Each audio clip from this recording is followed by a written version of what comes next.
I got like 30. Okay.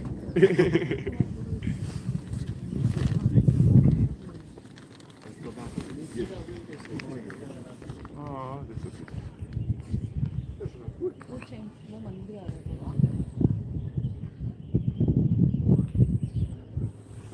Better video बना रही हूँ क्या सा आया?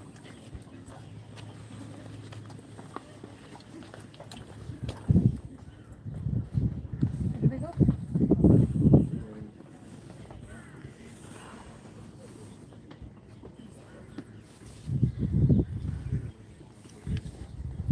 मेरा कोट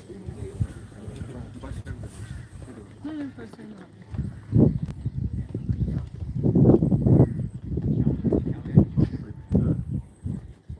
आ रहा है इसके सामने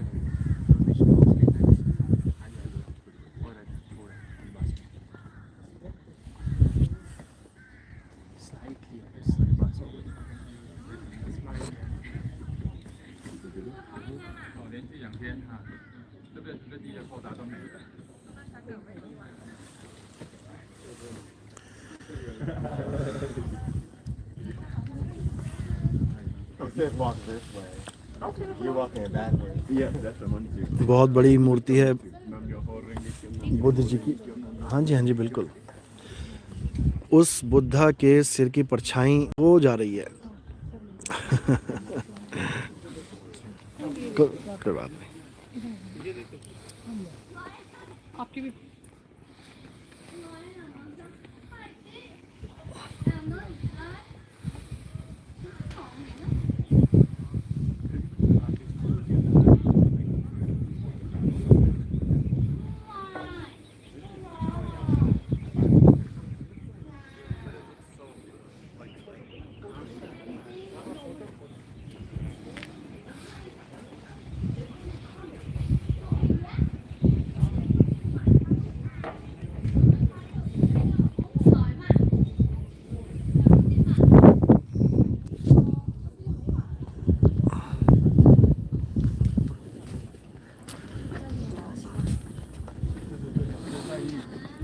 साईं बंदगी सतनाम।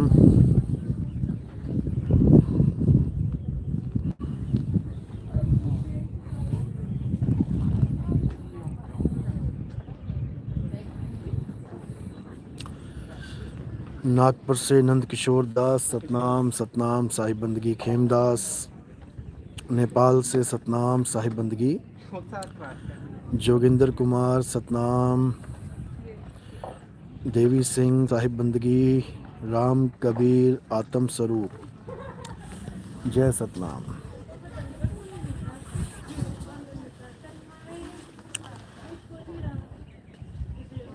चल हंसा उस देश जहाँ साहिब का वासा। सतनाम सतनाम।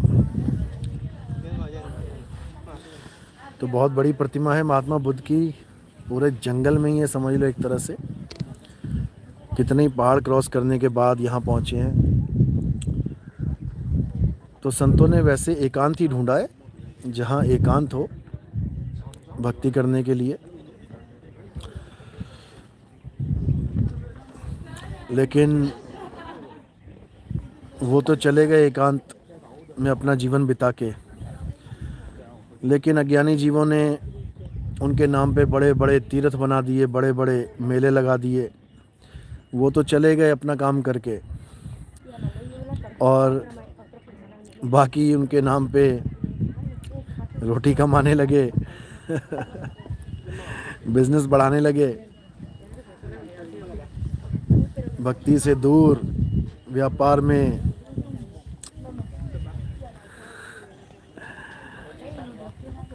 चले गए बेचारे।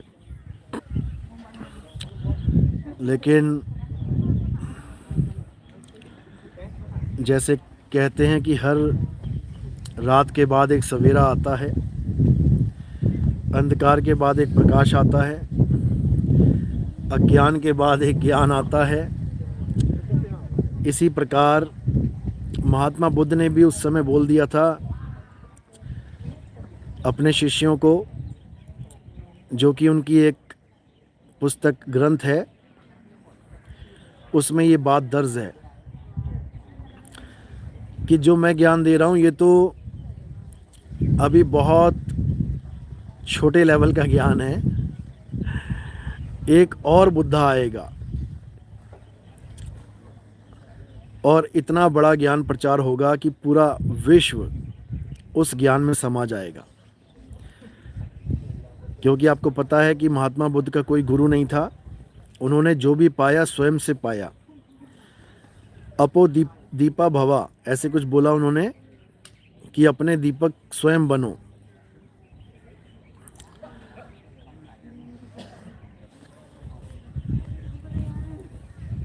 लेकिन जो असली बात है वो ये है कि बिना गुरु के ज्ञान नहीं होता है।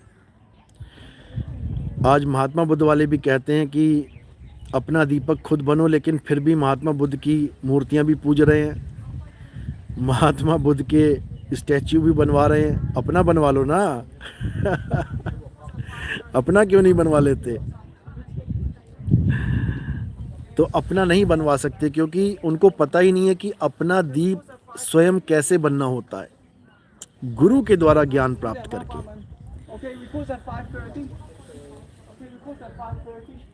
Okay, 5:30 is the last time. We have to go now? Okay. तो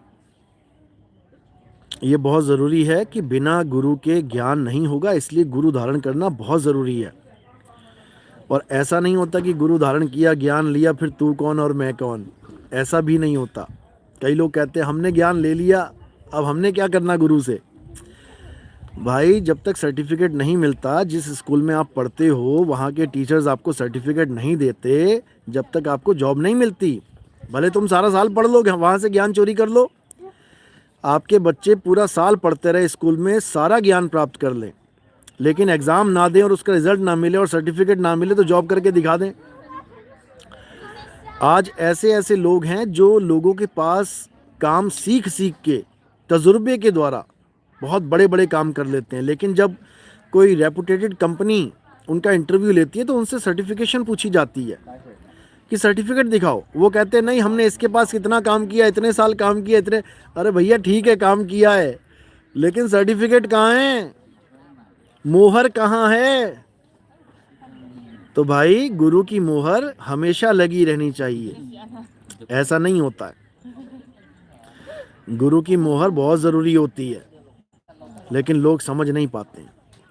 लोग सोचते हैं ज्ञान मिल गया, अब तू कौन मैं कौन, ऐसा नहीं होता है। यहाँ तक मुसलमानों के भी धर्म में देखोगे आप, वहाँ पे साफ बोला गया कि तुमसे पूछा जाएगा अंत समय में कि तुम किसका ज्ञान सुन के मुसलमान हुए हो, कौन है तुम्हारा नबी। तो वहाँ बोला जाएगा कि मेरा आखिरी नबी मोहम्मद साहब है, जबकि देखा तक नहीं उनको।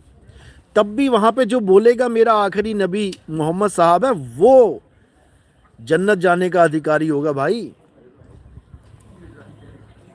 समझ लो, समझ लो। तो ये महिमा है नबियों की, महिमा है गुरुओं की। ऐसा नहीं होता है कि मुझे पता लग गया कि 5 टाइम नमाज कैसे पढ़ते हैं, कुरान में क्या लिखा है, सब पता लग गया। लेकिन जब तक तुम ये नहीं मानोगे कि हाँ मेरे आखिरी रसूल, मेरे गुरु, मेरे नबी मोहम्मद साहब हैं, तब तक तुम मुसलमान हो ही नहीं सकते, जन्म मरण से मुक्ति मिल ही नहीं सकती। तो इसी प्रकार जो गुरु की मोहर होती है वो अंत समय तक काम करती है, समझे। जो चतुर सयाने होते हैं ना, जो लकड़बग्गे होते हैं वो अपना रंग दिखाते हैं, वो इस भ्रम को फैलाते हैं कि ज्ञान प्राप्त हो गया जी, चलो ठीक है।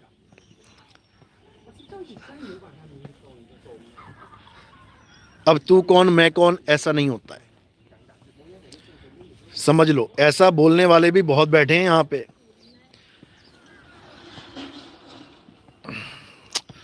सतनाम सतनाम, आशना साहिब बंदगी सतनाम, राकेश कुमार जय सतनाम। चलें, बुला लो उनको। सतनाम साहिब बंदगी, जय सतनाम, जय सतनाम। तो आज काफ़ी लोगों से मुलाकात भी हुई, अलग अलग देशों से आए थे, इंडियंस काफ़ी थे। उनको विजिटिंग कार्ड दे दिया गया, स्कैनर दे दिया गया। अब स्कैन करेंगे, सत्संग सुनेंगे, धीरे धीरे धीरे विवेक जागृत होगा, मालिक की दया होगी और एक ना एक दिन जरूर इस मूल ज्ञान के झंडे के नीचे आएंगे।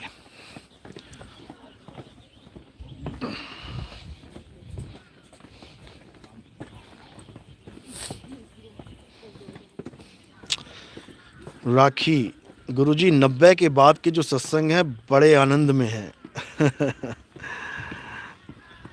विवेकी को तो पहले ही सत्संग से आनंद शुरू हो जाता है। सत्य को जानने के बाद बंदा बिल्कुल हल्का हो जाता है। असत्य रूपी जितने भी खिलाफ ओढ़ रखे होते हैं सब उतर जाते हैं। मंत्र जंतर तंत्र सब उतर जाता है। पूजा पाठ हवन यज्ञ सब उतर जाता है।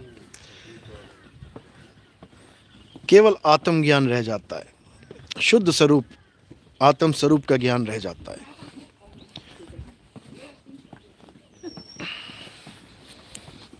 साहिब बंदगी सतनाम, श्रवण साहिब बंदगी, अनिरुद्ध सतनाम साहिब बंदगी सतनाम, सीमा कुशवाहा सतनाम, सरोज सतनाम साहिब बंदगी, हुक्मा राम सलीम मोहम्मद सतनाम साहिब बंदगी। जय सतनाम जय सतनाम।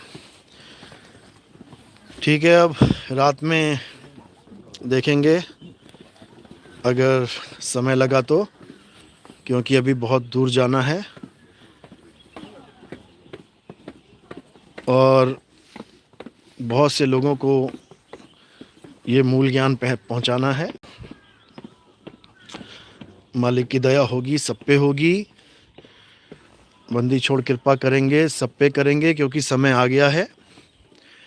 हिंदू मुस्लिम सिख ईसाई सब एक होंगे, जरूर होंगे। ये जातिवाद, ये धर्मवाद, ये भाषावाद, ये सीमावाद, ये ख़त्म होगा, जरूर होगा।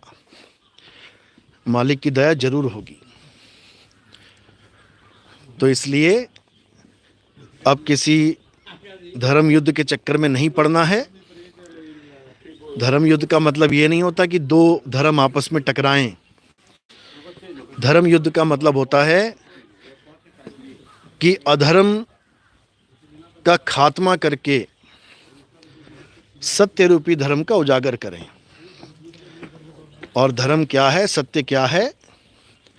अपने आत्म स्वरूप को जानना ही सत्य है। अपने आत्म स्वरूप को पहचानना ही असली धर्म है। ये तो गेट बंद हो रहा है।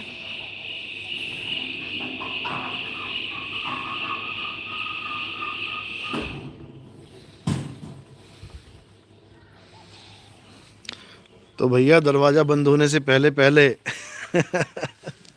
निकल लो, वरना फिर बोलना पड़ेगा खुले कपाट शपथ झनकारी। क्योंकि सारी दुनिया के दरवाजे बंद हो जाएं, लेकिन मालिक का जो दरवाज़ा है वो कभी बंद नहीं होता। बस बंदा एक बार अरदास लगाए सही तरीके से। स्कूल में छुट्टी लेनी होती है तब भी एप्लीकेशन लिखने का एक तरीका होता है। ऐसे नहीं लिख देते हैं गुरुजी पेट में दर्द हो रही है छुट्टी दे दो। वहाँ पर भी तरीके से लिखा जाता है, टू द प्रिंसिपल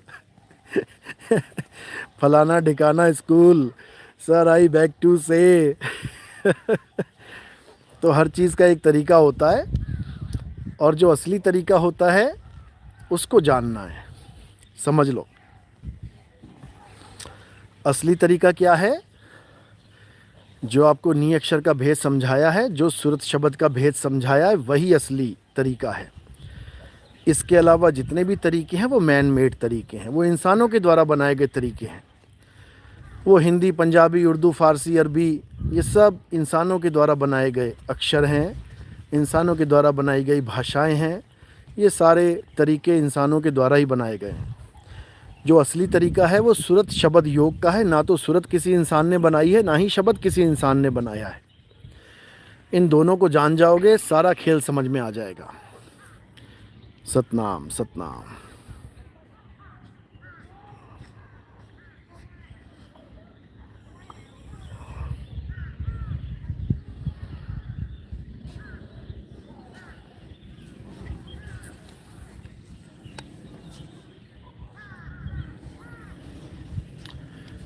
तो इसलिए बहुत ज़रूरी है समझना इस बात को, क्योंकि जब तक ये नहीं समझोगे तब तक कुछ नहीं समझ पाओगे। इसलिए जो भी बताया जा रहा है पूरे ध्यान से सुनना है और इन जातिवाद धर्मवाद को बिल्कुल छोड़ देना है। कोई हिंदू, कोई मुसलमान, कोई सिख, कोई ईसाई, कोई भी है, अपने घर में भक्ति करे, अपना चार दीवार के अंदर जो मर्जी करे। इन मुद्दों को बाहर लेके नहीं आना है, सड़कों पे नहीं किसी भी भगवान का, देवता का, किसी भी अल्लाह खुदा का नाम नहीं आना चाहिए, क्योंकि बाहर एक समाज रहता है। घर के बाहर कौन रहता है? समाज रहता है। घर के अंदर तुम भक्ति करो, जितनी मर्जी करो, पूरी पूरी रात भक्ति करो, 5 टाइम छोड़ो 50 टाइम नमाज पढ़ो, जबकि 50 टाइम ही नमाज पढ़ने के लिए बोला गया था कुरान में, लेकिन फिर वहाँ पे 5 कर दिया गया। क्यों? क्योंकि इतना समय इंसान नहीं दे सकता नमाजों में, तो 50 को 5 कर दिया गया, लेकिन घर के अंदर। इसी प्रकार अगर हम कोई भी त्यौहार मनाते हैं तो हमें अपने घर के अंदर मनाना चाहिए। ठीक है, अगर कोई ऐसा त्यौहार है जहाँ पर आपने एंजॉय करना है, ज़्यादा खुशियाँ मनानी है, तो कोई ऐसा क्षेत्र निर्धारित कर लो जहाँ पर बहुत बड़ा मैदान हो। होली खेलना है, मैदान में खेलो, कोई बात नहीं। दिवाली करना है, मैदान में करो। कोई भी ऐसा जहाँ पे डीजे चलाना है, कुछ भी करना है, नाचना है, गाना है, क्योंकि हिंदुओं के त्योहारों में नाचना गाना बहुत होता है, तो हमेशा ध्यान रखो कि उससे किसी और को प्रॉब्लम ना हो। किसी देवता ने ये नहीं कहा कि सड़कों पर ही ये डीजे बजते हुए जाने चाहिए, ऐसा बिल्कुल नहीं कहा गया कि तुम सड़कों पे लेके जाओ और किसी मस्जिद के आगे खड़े हो जाओ, वहीं पे नाचने लग जाओ। मस्जिद में जो लोग पूजा कर रहे हैं, पाठ कर रहे हैं, जो भी कर रहे हैं, वो शांति से कर रहे हैं। उनको आवाज़, ज़्यादा आवाज़, तेज़ आवाज़ पसंद नहीं है। ठीक है, आप जल्दी से गुजर जाएं वहाँ से, समझ में आता है। लेकिन अगर आप वहाँ पर खड़े होकर ये सब करेंगे तो फिर कुछ ना कुछ तो गड़बड़ होगी। तो वो भी हमारे ही भाई हैं भाई, हमने ऐसा मौका नहीं देना है उनको, क्योंकि घर में भी झगड़े होते हैं भाई भाई के। इसका मतलब ये नहीं कि हम तलवारें निकाल लेंगे, अपने भाई को ही काट देंगे। हिंदू, मुस्लिम, सिख, ईसाई सब भाई हैं। एक दूसरे की भावनाओं को समझना चाहिए। एक ज़माना था, हम अपनी बात बता रहे हैं, कि जब हम बच्चे थे, छोटे थे, तब हमारे मुसलमान भाई जो हमारे साथ रहते थे वो हमसे ज़्यादा होली खेलते थे। मतलब हम तो सोचते थे घर में रह के कि छोड़ यार, क्या होली खेलनी, रंग छुड़ाना पड़ेगा। वो मुसलमान भाई घसीट घसीट के ले जाते थे हमें होली खेलने के लिए, इतना प्रेम था। लेकिन आज देखो, हिंदू मुसलमान को ऐसे बांटा जा रहा है। क्यों बांटा जा रहा है? केवल पॉलिटिक्स है मेरे भाई, केवल राजनीति, रोटियां सेकने का काम है ये। ऐसा काम करो कि हिंदू, मुस्लिम, सिख, ईसाई सब एक हो जाएं, फिर से एक हो जाएं। पहले एक ही थे, लेकिन जब से ये राजनीतियाँ चली हैं तब से बहुत गदर मच गया है। इसलिए सबने एक होना है और एक मालिक की बंदगी करनी है, एक परमात्मा को याद करना है और प्रेम से इस दुनिया में आराम से जियो भाई। गर्दन काट के किसको सुख मिल रहा है? चलो मान लिया कहीं पे दंगे होते हैं, मान लिया हो ही जाते हैं, हिंदू भी कटते हैं, मुसलमान भी कटते हैं, लेकिन इसका मतलब ये नहीं कि तुम और काटो। तुम्हारे पैर में कांटा लग गया, इसका मतलब ये नहीं कि तुम पैर ही काट दो, उस कांटे को निकालना है। गलती से हथौड़ी चला रहे हो और उंगली पे लग गई, इसका मतलब ये नहीं कि एक उंगली पे लगी है तुम पांचों को ठोक दो। जिस उंगली पे हथौड़ी लगी है उसको मरहम पट्टी करो और आगे से ध्यान रखो कि उंगली पे हथौड़ी ना लगे। इसी प्रकार अगर कोई दंगा होता भी है तो उसको ख़त्म करने का हमारा पूरा जोर लगना चाहिए, ना कि उसको और भड़काने का। तो इसलिए इन चीज़ों को बिल्कुल ख़त्म करने के लिए सबसे ज़रूरी है कि हम सब एक हो जाएं, हम सब प्रेम से रहें, एक दूसरे को ज्ञान को समझें और हम सब एक हो जाएं। ये सारा संसार एक है, परमात्मा एक है, सब उसके बच्चे हैं। केवल अक्षरों की वजह से कोई हिंदू, कोई मुसलमान, कोई सिख, कोई ईसाई, कोई पंजाबी, कोई अरबी बना बैठा है और कुछ नहीं है। ये अक्षर हटा दो, बताओ क्या नाम है आपका। ये अक्षर हटा दो, बताओ क्या नाम है आपके भगवान का। ये सारे अक्षर हटा दो, बताओ कौन सा नाम है आपके देश का। आप अपने देश का क्या अपना नाम नहीं रख पाओगे? इसलिए ये बहुत ज़रूरी है कि अक्षरों के जाल को समझना है। अक्षरों का जाल ही सबसे बड़ा माया जाल है। इसीलिए कबीर साहब कह रहे हैं कि 52 अक्षर जोरे आन और सकियाना अक्षर एक पहचान। इन 52 अक्षरों को जोड़ जोड़ के सारा संसार झगड़ा कर रहा है, लड़ रहा है, मर रहा है। अब क्या करना है, 52 अक्षरों को किनारे कर दो और तत्व ज्ञान को जानो कि कौन है जो हिंदू को भी चला रहा है, मुसलमान को भी, सिख को भी, ईसाई को भी। तब तुम समझ पाओगे कि केवल एक परमात्मा है जो सबका माई बाप है, जो सबको ताकत दे रहा है, उसको जानना है। चलो आगे का सत्संग शाम को करेंगे, रात में। बोलिए सतगुरु बंदी छोड़ कबीर साहिब की सदाई जय।